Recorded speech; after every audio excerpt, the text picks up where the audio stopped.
Hello, everyone. My name is Jeremy from BMT. And today I'm going to be talking to you about marinas, particularly looking at sort of emerging challenges and trends that might be relevant. Now, I'm not a coastal engineer. There's lots of coastal and maritime engineers at BMT. I'm actually more of a planning and approvals person myself, but I do have quite a bit of experience within the marinas industry, and I'm going to be sort of drawing a lot of that for the purposes of this presentation. So just a bit of context within that is that BMT have been sort of assisting the Marina Industries Association over the course of the last 6 years to sort of manage their Clean Marina program. And I head up the team that does a lot of the auditing of various different marinas across Australia. So a lot of this is sort of drawing from experience of things that we've sort of seen, as well as a lot of the engagement with the industry in terms of their thoughts of things moving forward. And I'm hoping to sort of draw out things that might be of worthwhile consideration for those engineers in the room who might be involved in sort of maritime and marine infrastructure that to sort of be thinking about. Now, a couple of things just to note about marinas. I'm not necessarily going to go into all the details of the different aspects of marinas. Happy to really take a lot of questions about that in the Q&A. But I guess it's sort of important to note that marinas are a little bit more of a scaled down version of a port or a harbour, but at the same point have a lot of sort of unique, distinctive elements to them. There's sort of the basic aspects of the marina, which is, the pontoons and the fingers and the breakwaters and the berths, aprons, channels, whatever. But then marinas also diverge quite a bit in terms of whether or not they're more a purely sort of berthing style arrangement or whether or not they sort of provide a lot of additional sort of services. It's fairly common that almost all marinas will have both the berthing as well as some kind of onshore hard stand, although the extent to which that hard stand the services that it facilitates definitely differs from marina to marina, with some marinas being more of basically a commercial boatyard that just happen to have berths attached to them, and others being more sort of a bit of a boutique sort of thing where there's a main sort of berthing arrangement with then a hard stand and associated slipping and lifting capacity for individual vessel owners to bring their vessels up to do their works. So yeah, fairly common for marinas to be having that. So it's definitely important to consider both the onshore and the marine aspects of marinas. I guess marinas also have refueling. They provide power, typically at sort of each of the individual berths, and that's either from sort of mains power or they might actually have their own solar or other renewable sources. And then a lot of marinas also provide blackwater pump out to pump out sewage from vessels, and then either to dispose of sort of through separate arrangements or even linking into sewage systems.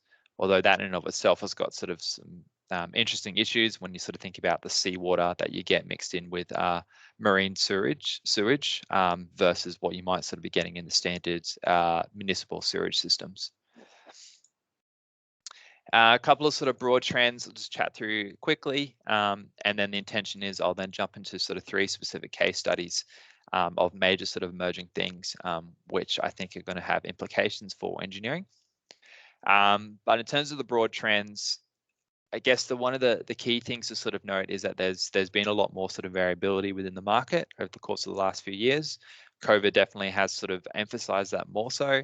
Many of you may know, but a lot of marinas are full right now because a lot of people have bought their vessel or bought vessels because they haven't been able to sort of go overseas, so they're sort of buying something domestically to then use their holiday within the vessel.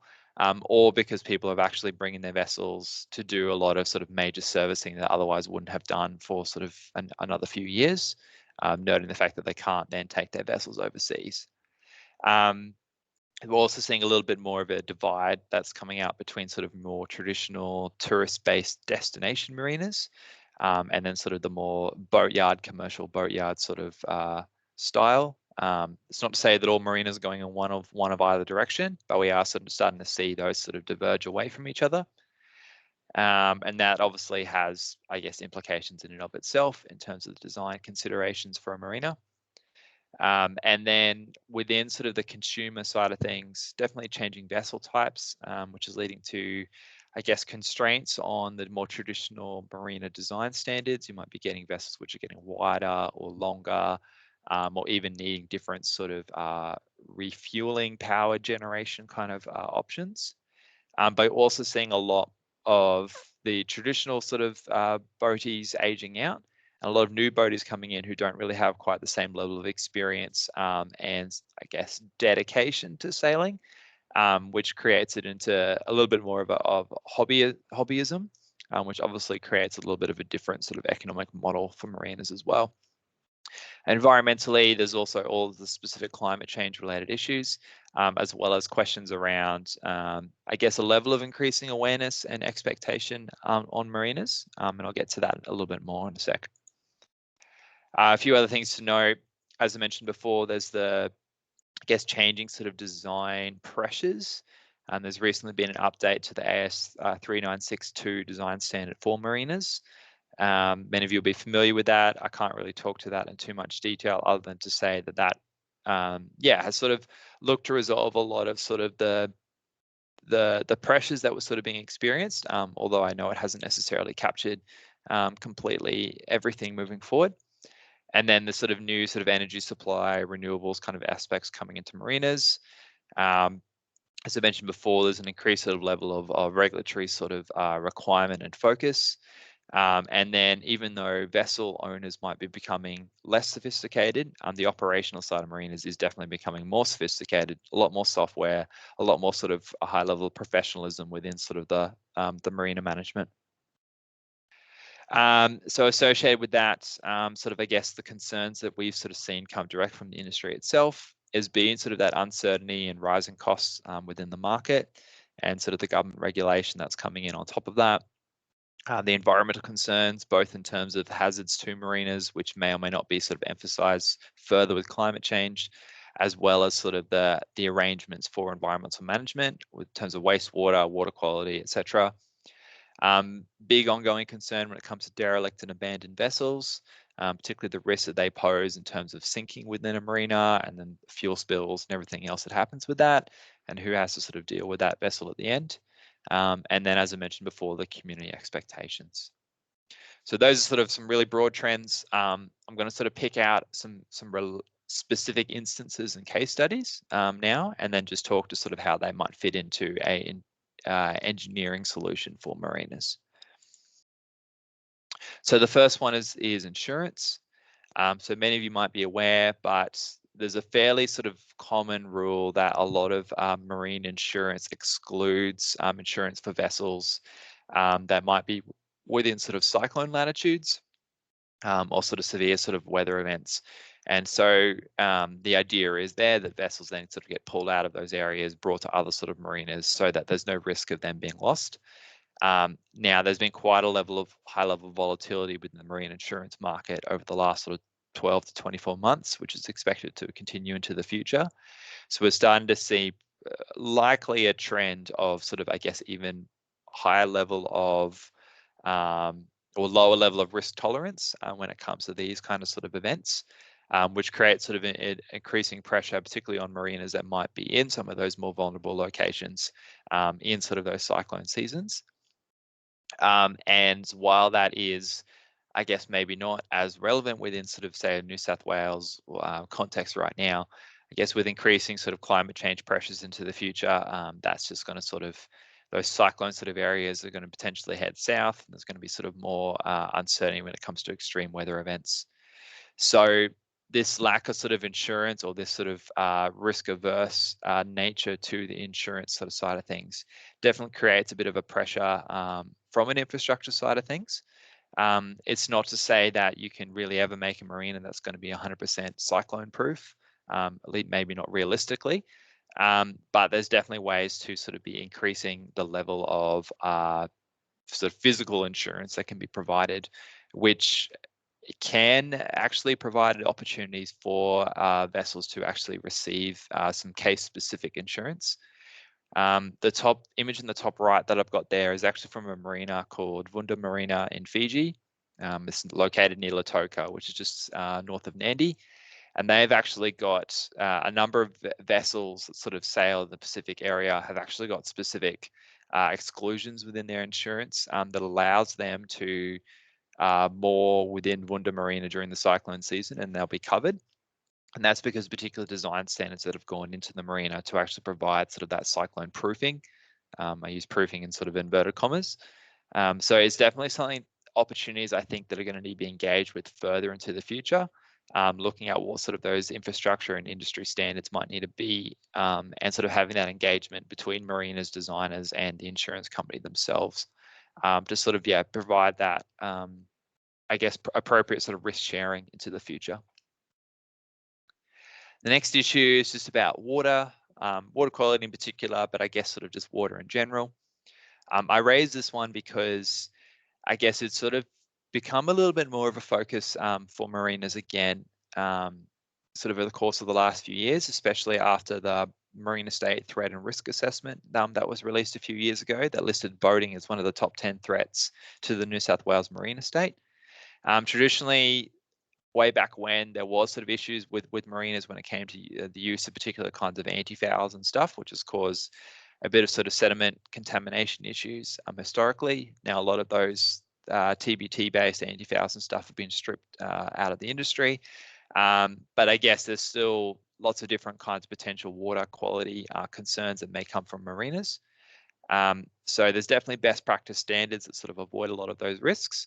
But what I've kind of got on the right there, it's actually a bit of a crude attempt on my part to actually do a bit of a whole of system water quality management thing for marinas. And this kind of draws on a lot of the best practice that we're seeing out there at individual marinas. Some marinas have got different aspects of this well covered. Some have actually got it all covered, but maybe not sort of to the best degree that they could. But the intention here is really to actually be able to capture and segregate and manage sort of water as well as possible to reduce on actual sort of water demand in the first instance, as well as then kind of the discharge requirements and the associated environmental risks and costs. So there's definitely sort of some clear opportunities here. But one of the problems is to actually be able to achieve sort of a lot of these best practice standards requires quite a lot of sort of retrofit for some marinas. So I guess it's sort of flagging it here as this is sort of an opportunity for best practice for sort of new design or retrofitted design moving into the future. And I think it's going to be an area of sort of increased scrutiny, especially sort of with the emergence of an ongoing focus on the marine estate and sort of the various kind of systems associated with it. And just, I guess, a final point there is that it is of particular concern for shared estuaries and harbours, because you've got lots of different marinas that might actually be sharing the same sort of area. And so there's kind of the compounding effect of marinas doing that, as well as, I guess, the confounding effect of the fact that it's difficult often sometimes to actually know where water quality issues might be coming from if there's lots of different users within a particular area. The last sort of case that I did talk about is decarbonisation. Lots of sort of talk about decarbonisation and going carbon neutral and things like that. We do actually understand the marine industry is quite interested in this, but don't really know what it's going to look like. So a couple of the key sort of points for them is going to be, there's obviously an overall increasing pressure on everybody to reduce their emissions. But it's important to note that since marinas are electricity providers, usually sort of acting as distributors from the network, there may be in the future requirements on marinas to actually consider the potential greenhouse gas emissions associated with that electricity supply. It's not to say the marinas will be able to just go to renewable to sort of avoid those sort of concerns, but there may be the need to sort of supplement power use on site and power supply on site with sort of renewable energy, as well as even look at opportunities to be able to offset some of the emissions associated with that electricity use. And that could be things like major rehabilitation and planting programs, or even the use of sort of nature-based design within sort of green seawalls and the like that have sort of both a carbon capture and sort of breakwater style sort of effect. I've noted their scope 1, 2, and 3 emissions. So 1 is sort of the emissions that are used on site. 2 is the emissions associated with electricity generation, which I've kind of just talked about. And then 3 is the emissions that are sort of embedded within materials or might be sort of associated with the use of the marina, but not directly controlled by the marina. Scope 3 emissions are much harder to control. but there may be a focus on those sort of stuff into the future as well. So again, sort of opportunities to look at sort of offsetting and rehabilitation and renewables is potentially something that needs to be considered. Marinas in particular have the opportunity to, there's lots of roof space when there's workshops, so to use solar. And there's also obviously lots of sort of tidal and wave energy within marinas and associated with breakwaters. So there's obviously some clear opportunities there that probably need to be considered and explored further for the industry. The last thing is probably just to note that there's a lot of changes in vessels. I kind of noted this before, but as ship design goes to look at more sort of carbon neutral sort of side of things, there's going to be an increasing pressure for marinas to actually consider and accommodate different kinds of fuel, whether it be hybrid or electricity, and what that means when it comes to the infrastructure and the divide with refueling.